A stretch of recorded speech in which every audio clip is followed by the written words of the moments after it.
आखिरकार अब बीजेपी की हवा टाइट होने ही वाली है। सुप्रीम कोर्ट के धमाके के बाद से अब संभावनाएं ये जताई जा रही हैं कि हरियाणा के बाद जैसे ही महाराष्ट्र के नतीजे आए और बीजेपी ने ये समझ लिया कि खेला करके आसानी से निकला जा सकता है, तो आपको बता दें कि इस बार सुप्रीम कोर्ट ने पूरा जिम्मा उठा लिया है कि किसी भी तरीके से चुनाव आयोग और साथ ही साथ भारतीय जनता पार्टी के इस कारनामे का पर्दाफाश करके ही माना जाएगा।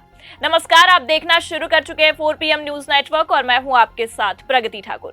हरियाणा चुनाव के बाद से ही ईवीएम में गड़बड़ी की चिंगारी इस कदर भड़की कि उसकी लपटें महाराष्ट्र तक जा पहुंची और महाराष्ट्र में तो ईवीएम को लेकर ऐसा बवाल हुआ कि भले लंबी खींचतान के बाद महायुति ने सरकार का गठन कर लिया, शिंदे को गच्चा देकर बीजेपी ने अपना खेला खेल दिया, लेकिन ईवीएम की जांच की पेच अभी भी फंसी ही हुई है।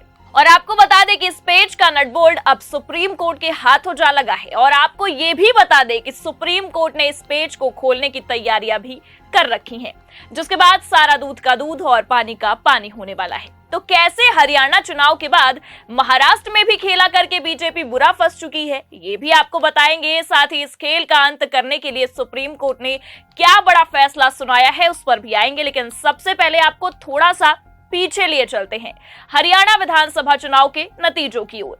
जब से हरियाणा चुनाव के नतीजे आए तब से बवाल खड़ा हो गया था और आपको बता दें कि हरियाणा में चुनाव आयोग पर बीजेपी को जीत दिलाने का ऐसा आरोप लगा कि मामला सुप्रीम कोर्ट तक जा पहुंचा था। जब नतीजे निकलकर सामने आए तो काफी चीजें भी साफ हुई और कई सवाल भी खड़े हुए कि ईवीएम 99% चार्ज है, इसे लेकर भी कई बखेड़ा खड़ा हुआ। तब खुद चुनाव आयोग ने इस मामले को लेकर सफाइयां भी खूब दी थी।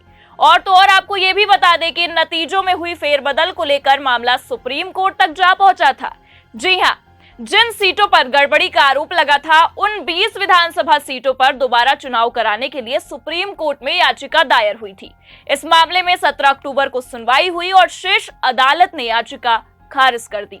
याचिका में कहा गया था कि हरियाणा में चुनाव ईवीएम से करवाए गए हैं, इसी के आधार पर चुनाव का रिजल्ट भी आया है। लेकिन कुछ ईवीएम 99% बैटरी क्षमता पर काम कर रही थी, जबकि कुछ 60 से 70 और 80% से कम बैटरी क्षमता पर काम कर रही थी। याचिका में जल्द से जल्द सुनवाई की भी मांग की गई थी, इसलिए 17 अक्टूबर को सुप्रीम कोर्ट में इसकी सुनवाई हुई।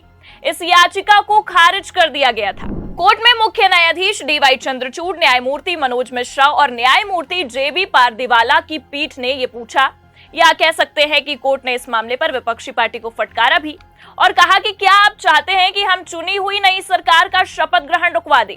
और इतना ही नहीं, कोर्ट ने यहाँ तक ये भी कहा कि ऐसी याचिका दायर करने पर आप पर जुर्माना भी लगाया जा सकता है। आप कागजात सौंपिए, हम देख लेंगे। देखने की बात तो कोर्ट ने की थी, लेकिन अभी तक इस मामले को देखा नहीं गया और ऐसा ही आरोप अब महाराष्ट्र में लग गया। और महाराष्ट्र में तो ये आग ऐसी फैली कि चुनाव आयोग भी अब अपने कदम पीछे करता नजर आ रहा है, क्योंकि जिस तरह से चुनाव आयोग ने हरियाणा नतीजों को लेकर एक लंबी चौड़ी लिस्ट दी थी अपनी सफाई में, ऐसा कुछ महाराष्ट्र में देखने को नहीं मिला है। हरियाणा नतीजों को लेकर तो चुनाव आयोग सफाइयां देता फिर रहा था, लेकिन ऐसा कुछ रुख महाराष्ट्र में नहीं देखने को मिला और सन्नाटा सा पसरा रहा।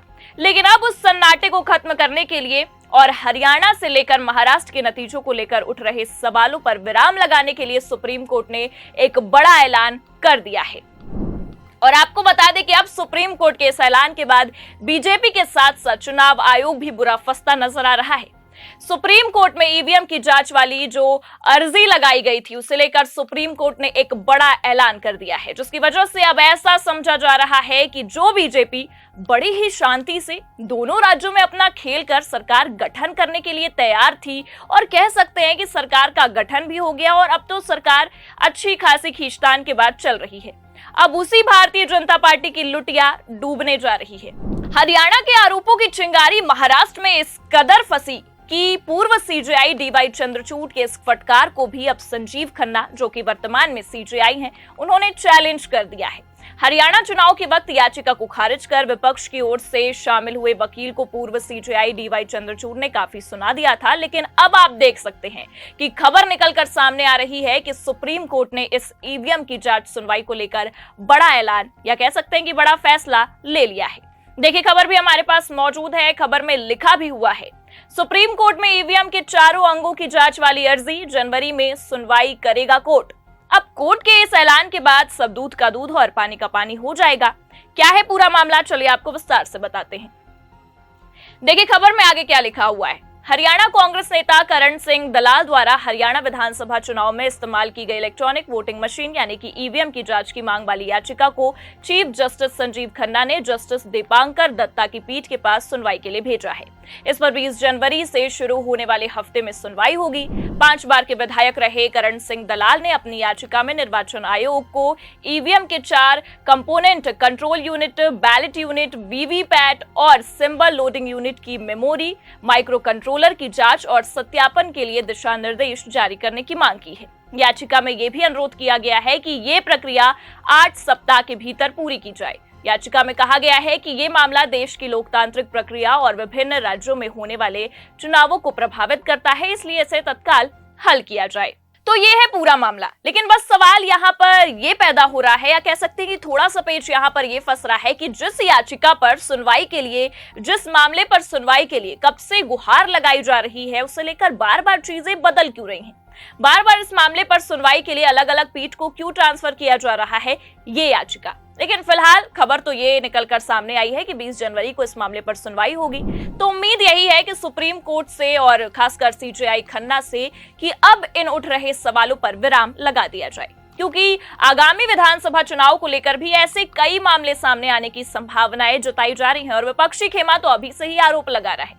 फिलहाल जिस तरह से सीजेआई संजीव खन्ना लगातार एक्शन मोड में नजर आ रहे हैं, तो कहीं न कहीं विपक्षी खेमा भी काफी उम्मीदें लगाए बैठा हुआ है और इस सुनवाई पर सभी राजनीतिक दल की भी टकटकी लगी हुई है, क्योंकि आपको बता दें कि इस साल अप्रैल में तत्कालीन सुप्रीम कोर्ट के जस्टिस संजीव खन्ना, वर्तमान में जो सीजेआई हैं, और दीपांकर दत्ता की खंडपीठ ने देश में चुनाव प्रक्रिया की पारदर्शिता और विश्वसनीयता को बढ़ाने के लिए एक महत्वपूर्ण आदेश जारी किया था। इस आदेश के तहत चुनाव में दूसरे और तीसरे स्थान पर रहे उम्मीदवारों के लिखित अनुरोध पर 5% ईवीएम की मेमोरी या माइक्रो कंट्रोलर की जांच और सत्यापन किया जाएगा। ये जांच ईवीएम निर्माण करने वाली कंपनियों के इंजीनियरों द्वारा की जाएगी। इस प्रक्रिया के दौरान संबंधित उम्मीदवार और उनके प्रतिनिधि भी उपस्थित रहेंगे। इस दिशा निर्देश का मुख्य उद्देश्य चुनाव प्रक्रिया में संभावित खामियों को दूर करना और जनता के विश्वास को बनाए रखना है। तो सीजेआई संजीव खन्ना ने यह ऐलान उसी समय कर दिया था, जिसे लेकर अब याचिका जो दायर हुई है उस पर फैसला करने की संभावनाएं जताई जा रही हैं और कहीं ना कहीं 20 जनवरी को जो फैसले करने की बात कही गई है उस पर सभी की निगाहें टिकी हुई हैं। तो बस इन्हीं सब को देखते हुए हरियाणा नतीजों के बाद मामला सुप्रीम कोर्ट पहुंचा था और अब जाकर खबर ये आई है कि सुप्रीम कोर्ट इस मामले को लेकर जल्द ही सुनवाई कर सकता है। तो फिलहाल ये देखने वाली बात होगी कि सुप्रीम कोर्ट की ओर से क्या रुख सामने आता है इस मामले को लेकर, क्या कुछ फैसला होता है।